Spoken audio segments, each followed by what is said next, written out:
Hello, this is Dr. Mark Miravalle. I'm here in Ireland with Anne, the lay apostle.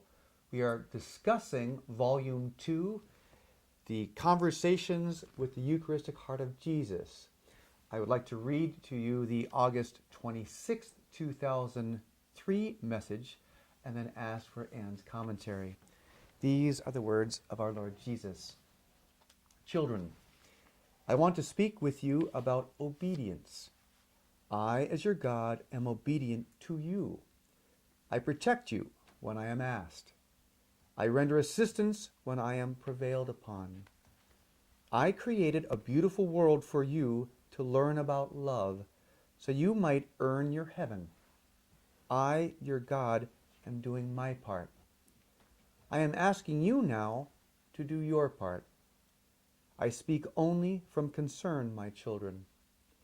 Your world, distorted as it is, seeks to confuse you and make you think that obedience is a negative thing that weakens you. I assure you, my child, I am all-powerful.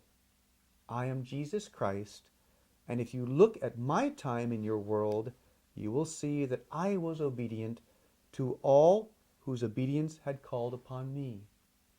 I was obedient to God. I was obedient to the laws of that time set forth by the governing rules.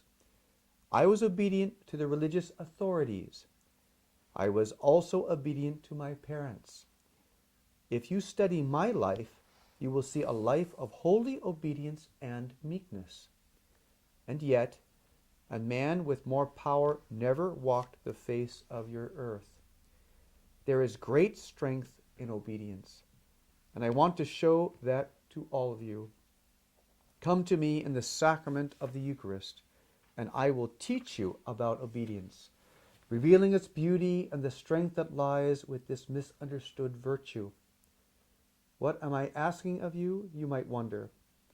I am asking you to obey your church first of all. My church has suffered in this time. Many children have taken this passion time of the church as a license to be disobedient. Children, this must cease. You are called on to be obedient to your church, and in this way you are obedient to me. I do not seek your destruction, my child. I seek your salvation. That is why I have given you this church with all of its wisdom. Many souls say that the world has changed, and because of this, the church must change. Well, I assure you today, I have not changed. Heaven has not changed. You will discover this firsthand one day. The changes have occurred in your world, and I am coming to you today through this prophet to tell you that the changes are destroying mankind. Change is not always bad, of course, but your world has deteriorated to an age of disobedience, and too many souls are being lost. I am intervening in a significant way now to reset the course and direction for you. Heed my words this day. I come to you in love, my children. I bring you unlimited graces. Do not be afraid to change your life, even though it means admitting you have made mistakes. A wise man does not fear mistakes because he knows they are inevitable. Indeed, it is through these mistakes and through the study of past mistakes that we learn for the future. And it is the future I am concerned about. I want your future to be glorious. I want only good things for you. I have the graces necessary to ensure that you succeed spiritually. You need not fear that you are not holy enough to follow me. My child, I know all. I call you because your destiny lies with me. I am your God, and I call you by name into my heavenly service. Do not disappoint me. Begin by the smallest acts of obedience to your church, and I will lead you to the heights of holiness, for which I created you. Fear nothing. Sit with me in silence, and I promise to direct you. You need only come to me, and the changes will begin. How you will welcome these changes. Your world does not offer peace. Peace comes only from me. Make haste to return to me, for my graces are waiting.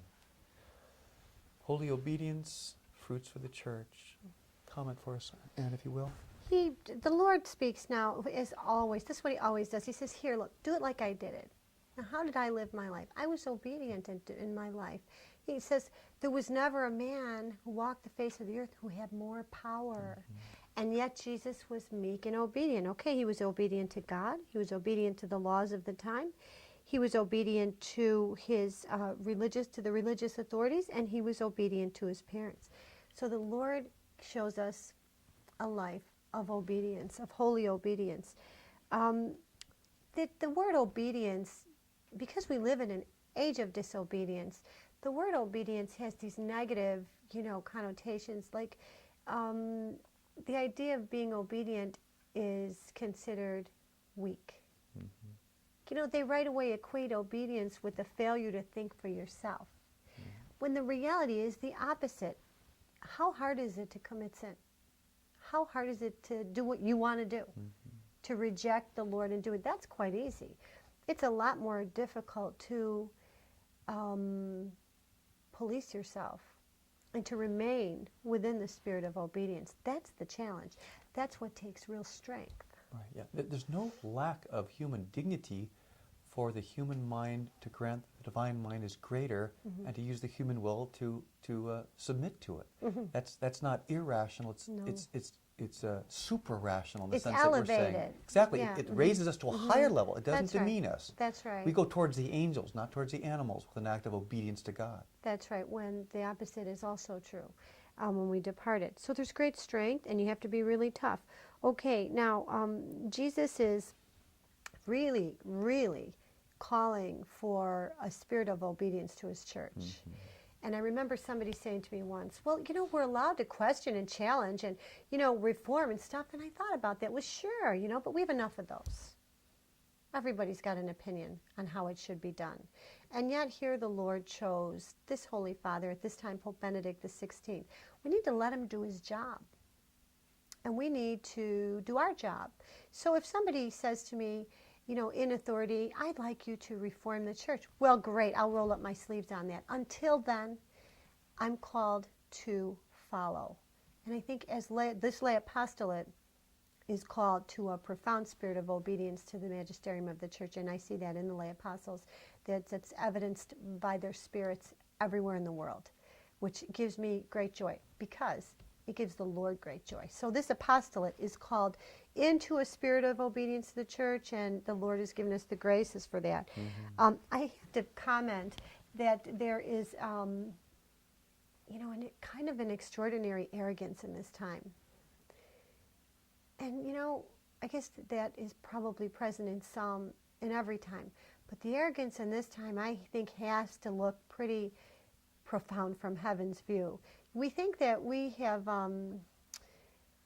just evolved, I guess, is what they think, past the necessity for God's dominion in the world, past the necessity for obedience. I mean, where did we get so, too cool for obedience, too cool for living the way that the Lord has? Well, I think, Anne, it's kind of a first cousin to a rationalism, again, where we say, our mind, we have a right to question. I think it's important to remember that obedience is an act of the will. Even if the mind questions, you say, the vicar of Christ is saying this. That's Jesus to me. Even if I don't understand it or I have other theological ideas, I submit my will to the will. And it goes back to Our Lady. I mean, she submits her will, even without all the answers at the Annunciation. And from that we get our Redeemer. That's right. So in other words, we are called to enter into the stream of the divine will. We can't say, here, divine will, come along with my stream and let me pull as many people out of the church into my will as possible. That would be dangerous. And I think it's for us to conform to the church and not the church to conform to us as our individual plans. Right. And so with that grace, we get obedience that brings peace to the world and peace to us. Unity. Thank you, Anne.